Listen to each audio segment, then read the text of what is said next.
So we're here with Robert, and you've hopefully watched some other videos that have been on his page at famoustoastery.1851franchise.com. We've talked about the fact that 30 restaurants are in the pipeline, so Robert doesn't even have to sell to you anymore. He's already going to open them, so supply and demand is extremely high. Now I want to talk about something that I find interesting about your entrepreneurial story, in that when Famous Toastery was starting to get its growth, you lived in New York City, and the brand was in Charlotte.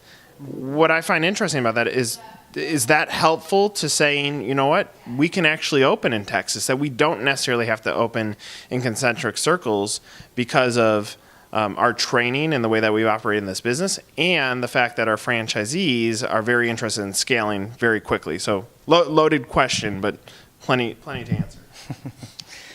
You know, the franchise business, and when you have the right product, it's a process, right? And it's a program you follow. It's a blueprint. That's what makes us successful, is we do the same thing over and over again.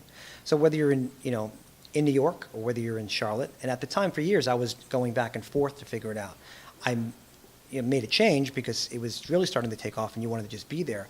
But like anything else, if you follow the game plan of what was put in front of you, it makes it a lot easier. And I think that's what's been a huge upside for people that have opened. Because we have, our first couple of franchisees, they believed in us. And at the end of the day, what you're buying in franchising is you're buying the brand, but you're also buying the people behind it. So you got to believe in us as we believe in you, because we're going to be the ones that are going to support you. And, we thank those people that first came in and just were like, hey, we love the brand, but we have no idea, right? And now they're all opening multiple stores because they follow the program.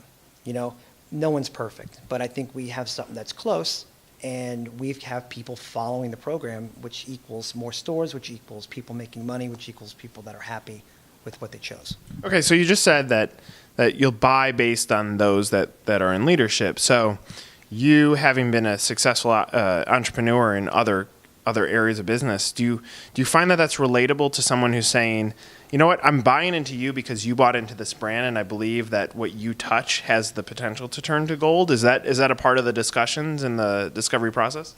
Well, sometimes. It also comes from, even if you're, we've been fortunate to be successful in other parts of business.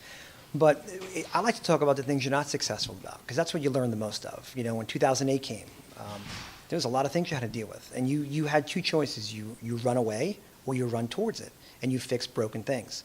And we're really good at running towards the problem. When there is a problem, we like to fix it. If you let problems age, they don't age very well. So we're a big fan of taking what we've done and attacking things that need to be fixed before there's a problem. And I think that comes from just doing a lot of different stuff, whether it's real estate or restaurants, banking. Your job is a problem solver. People will say that we are restaurateurs, but when you're in the franchise business, you're solving people's problems. Because when things are going well, they're not calling you asking you, well, how can I make them, that something's wrong. They're saying, this is great, I love this. But when there's something wrong, you've got to have the answer, and you've got to want to take on that problem.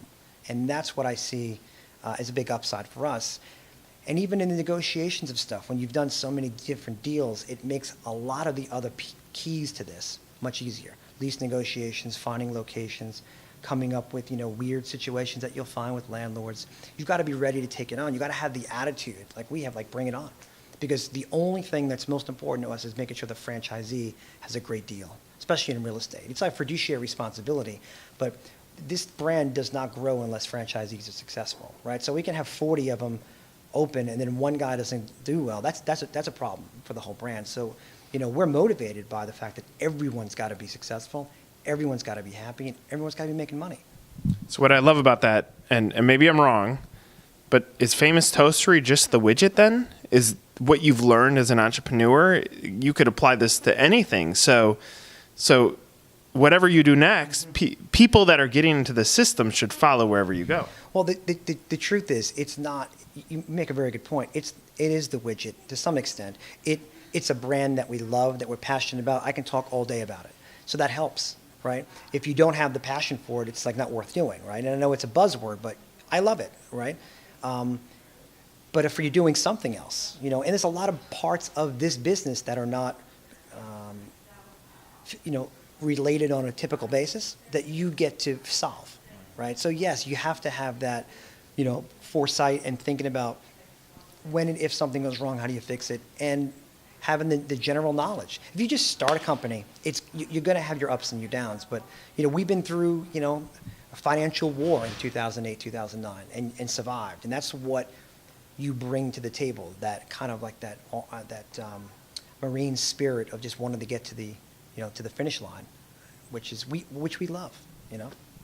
So you want someone who has your back. Maybe this is the guy you want to go with. Go check out famoustoastery.1851franchise.com for more information. Thanks for watching.